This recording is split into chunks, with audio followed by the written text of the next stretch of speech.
Selamat datang di kuliah pengantar teori probabilitas. Kita masih akan membahas mengenai fungsi dan fungsi inverse. Kali ini kita akan membahas lebih lanjut mengenai sifat dari inverse fungsi. Jadi, misalkan diberikan himpunan semesta omega dan fungsi x dari omega ke omega aksen. Kemudian A dan B adalah suatu subset dari si omega. Jika A iris B-nya himpunan kosong, belum tentu XA iris XB-nya adalah himpunan kosong. Karena sifatnya ini tidak sejalan, A iris B-nya kosong, tapi X irisan dari fungsi itu belum tentu kosong, maka kita katakan fungsi X itu tidak menjaga atau tidak mengawetkan atau bilang does not preserve operasi irisan. Oke, sebaliknya kalau fungsi inverse dia justru menjaga operasi irisan.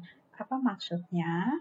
Kalau misalkan A iris B-nya himpunan kosong, maka irisan dari inverse A dan inverse B itu juga adalah himpunan kosong.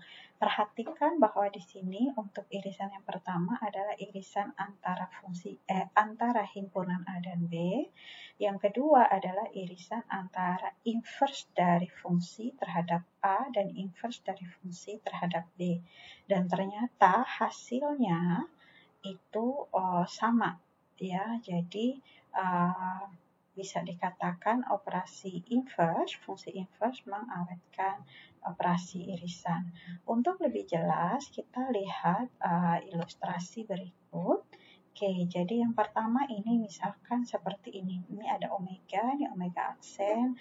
Jadi misalkan ini A-nya, himpunan A adalah hanya memuat anggota A saja. Ini himpunan B hanya memuat B, himpunan C hanya memuat C.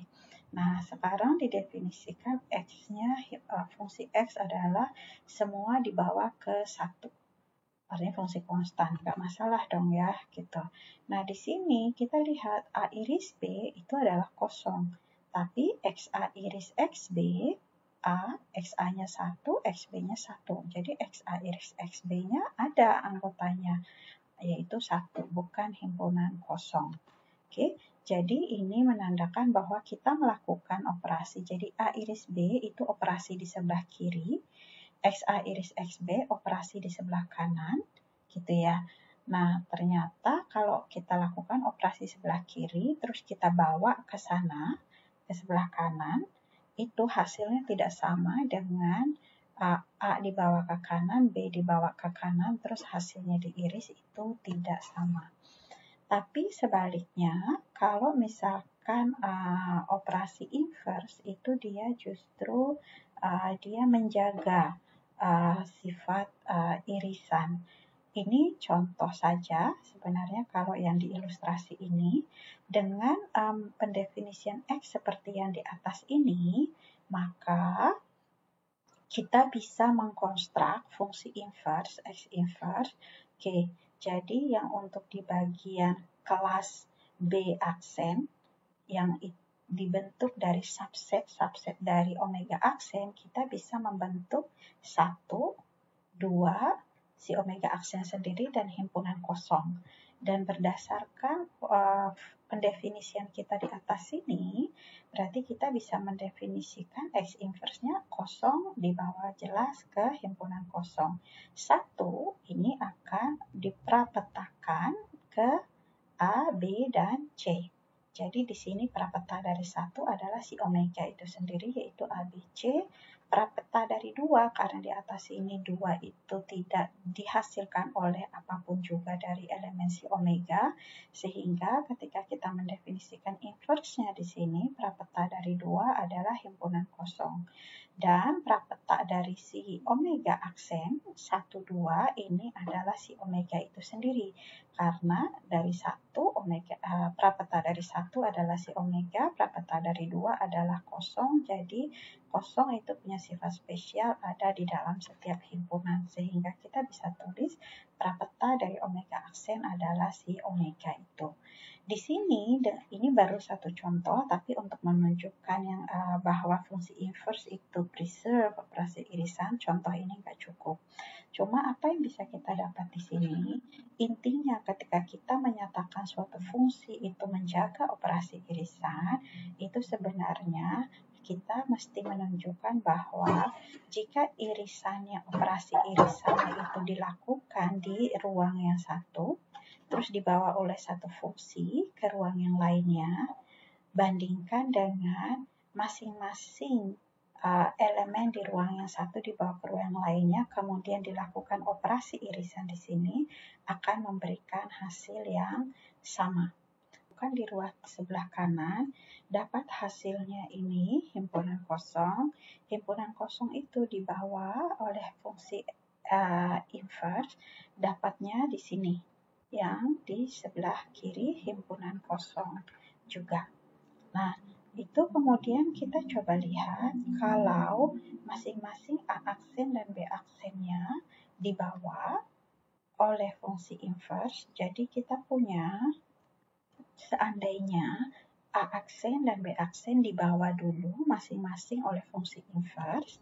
Jadi, misalkan X inverse dari A aksen, di sini kita punya adalah si omega. Oke, kemudian kita punya lagi X inverse dari si B aksen, ini adalah dibawa ke himpunan kosong. Dan sehingga kalau kita mencari irisannya di ruang sebelah kiri, di ruang si B, berarti kalau kita mau mencari X inverse dari A aksen diiris dengan X inverse dari si B aksen, kita dapatkan hasilnya adalah irisan antara si omega dengan himpunan kosong yang menghasilkan himpunan kosong juga. Jadi ini yang dimaksud dengan menjaga operasi irisan adalah kita lakukan operasi itu di sebelah kanan di ruang yang satu, seperti yang di sini A aksen iris B aksen sama dengan himpunan kosong, kemudian himpunan kosong dipetakan oleh si X inverse menghasilkan himpunan kosong, bandingkan dengan kita bawa dulu masing-masing A aksen dibawa oleh fungsi inverse yang ini, kemudian B aksen dibawa oleh fungsi inverse yang ini, kemudian kita lakukan operasi irisannya di ruang yang sebelah kiri, yaitu yang kita lakukan di sini, memberikan hasil yang sama. Jadi ini adalah contoh yang menunjukkan bahwa fungsi inverse itu menjaga atau preserve operasi irisan. Sekarang kita lihat lemma 21 yang menyatakan bahwa fungsi inverse itu mengawetkan semua relasi himpunan atau menjaga semua relasi himpunan. Bedanya dengan yang di sini dia baru menyatakan fungsi inverse itu menjaga operasi irisan. Di lemma 21 ini lebih kuat lagi semua relasi himpunan. Artinya relasi subset, relasi irisan, relasi gabungan, maupun relasi komplement. Nah, apa maksudnya yang statement yang pertama? Yang pertama ini sebenarnya kita lihat kalau jadi ruang di mana operasi itu berlangsung itu berbeda. Jadi kalau kita lihat ilustrasinya di sini, misalkan kita punya, jadi yang sebelah kiri ini adalah omega, oke, ruang hasil ruang himpunan semesta, kemudian di bawah ada fungsi X, ini ke suatu range si omega aksen. Kemudian dari omega aksen itu kita membentuk subset dari omega aksen itu dikumpulkan dalam suatu kelas. Di sini kita menyebut kelasnya ini adalah si B aksen. Oke, ini saya sebut kelasnya B aksen Bagus, mengikuti yang di sini. Nah, apa maksud statement ini? Ini kita punya himpunan B aksen, punya himpunan C aksen, itu anggota dari kelas B bagus aksen, dan B aksen subset dari C aksen. Maka kalau kita melakukan operasi inverse, maka X inverse dari si B aksen itu akan merupakan subset dari X inverse dari si C aksen. Intinya, kalau di ruang sebelah kanan ini dia saling subset, hasil prapetanya di ruang sebelah kiri itu juga saling subset. Itu maksud statement yang pertama. Oke, nah bagaimana kita menunjukkan statement ini? Ini kita lihat. Oke, nah apa sih artinya X inverse B aksen? X inverse B aksen artinya, oke ini B aksen, kita bawa dengan fungsi inverse ke sini. Ini adalah inverse dari si B aksen, artinya kan si omega yang kalau dibawa oleh fungsi X akan berada di B aksen. Gitu ya. Jadi ini adalah omega sedemikian sehingga X dari omega itu ada anggota dari B aksen. Nah, karena X dari si omega ini anggota dari B aksen itu subset dari C aksen, berarti ini omega yang X dari omeganya juga anggota dari C aksen dong. Ya kan, ini X dari omega di B aksen, tapi B aksen subset dari C aksen, maka X dari omega juga anggota dari C aksen. Tapi apa artinya omega sedemikian sehingga X omega anggota C aksen? Itu artinya ini adalah himpunan, yang di sini ini adalah himpunan yang merupakan X inverse dari C aksen. Dan dari sini kita bisa mendapatkan, oh X inverse B aksen ternyata juga merupakan X inverse C aksen. Artinya X inverse B aksen subset dari X inverse C aksen. Di sini kita lihat, oh ternyata operasi inverse itu menjaga sifat subset dari himpunan. Kemudian sifat yang kedua itu adalah kita mau menunjukkan bahwa operasi inverse itu menjaga sifat irisan. Kalau dari ilustrasi sebelumnya itu kita baru menunjukkan lewat contoh yang di sini, ini hanyalah satu contoh. Sekarang kita mau tunjukkan secara umum. Jadi seperti apa ini? Kita lihat misalkan di ruang sebelah kanan ini ya, ini adalah ruang kelas B aksen yang himpunan di dalam ini merupakan subset dari omega aksen. Kemudian BK, jadi di sini cuma grafik ini sebagai ilustrasi, kita punya B1 yang hitam, B2 yang orange, B3 yang biru. Kemudian ini irisan dari ketiganya ini yang diwarnai kuning. Nah, X inverse dari irisannya, berarti X inverse dari yang kuning, misalkan ini di sini, yang omega ini, yang diarsir biru. Nah, ternyata katanya, kalau kita iriskan dulu di ruang sebelah kanan, terus kita bawa, kita inversekan, hasilnya adalah ini, ternyata itu sama loh dengan kalau ini si B1 diinverskan, B2 diinverskan, B3 diinverskan, seterusnya sampai BK diinverskan di sini. Jadi ada sebanyak K operasi inverse.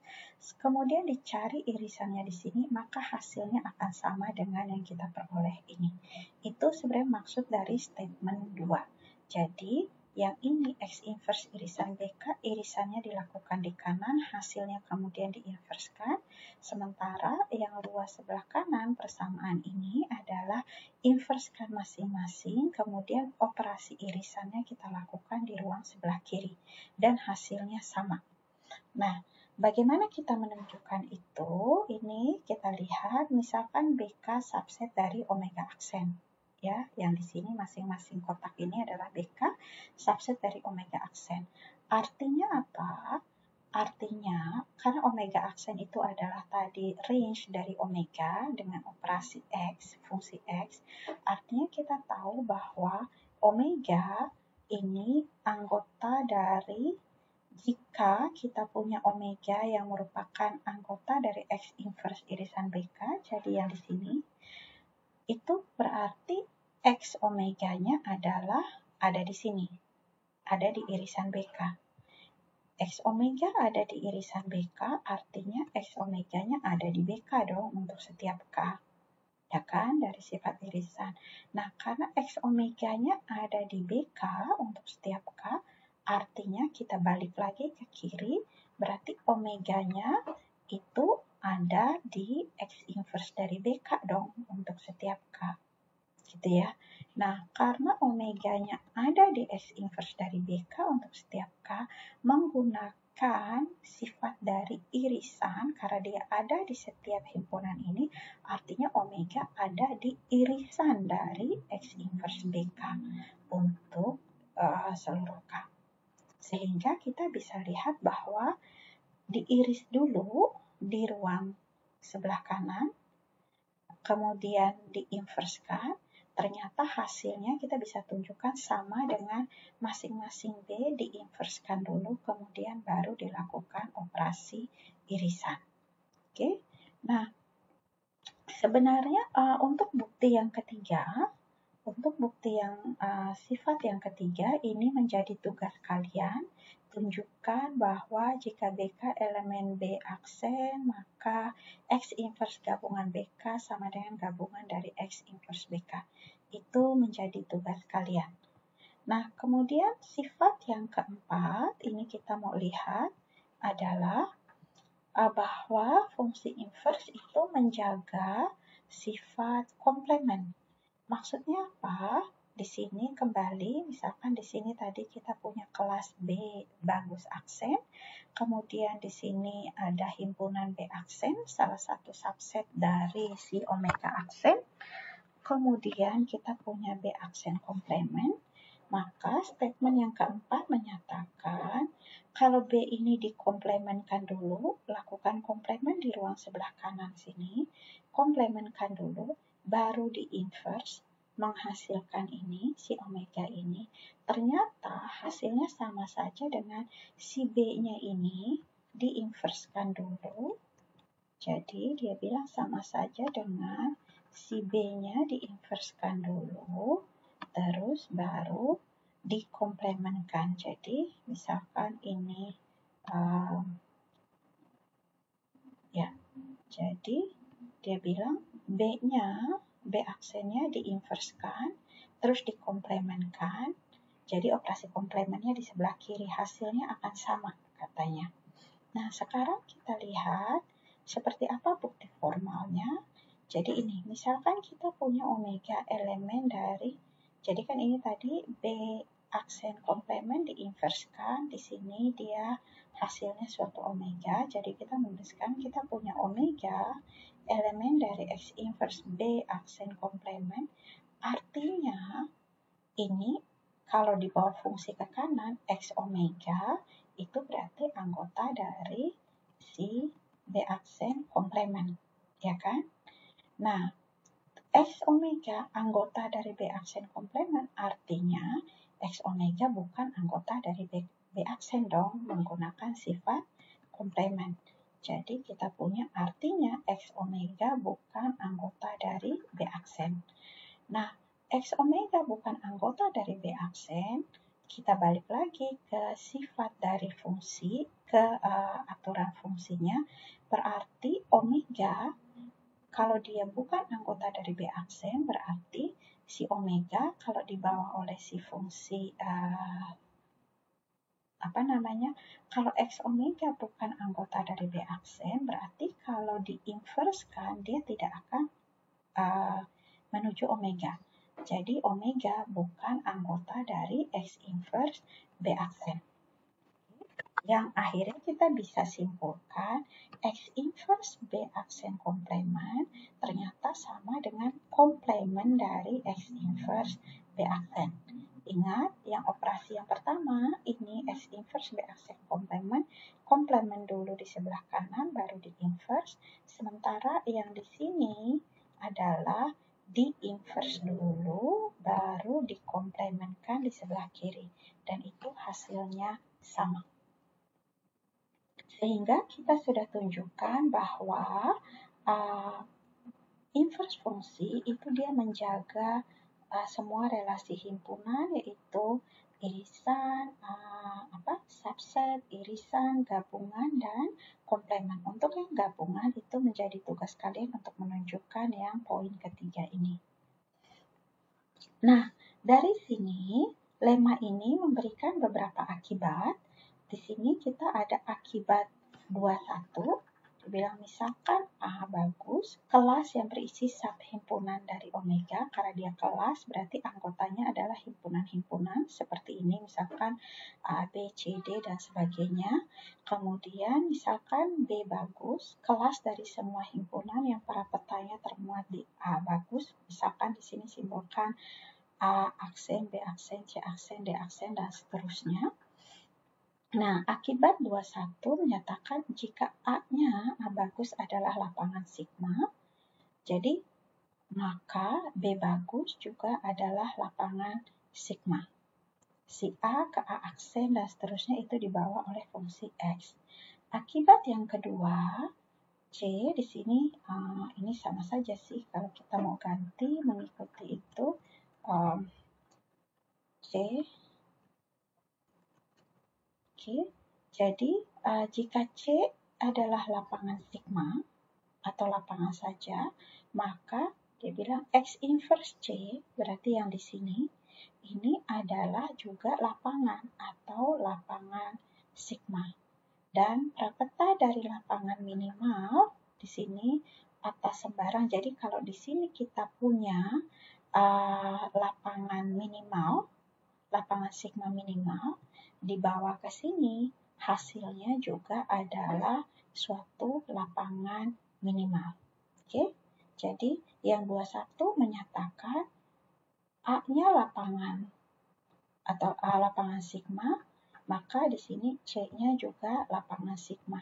Akibat 22 menyatakan jika C-nya lapangan sigma, maka A-nya juga lapangan sigma.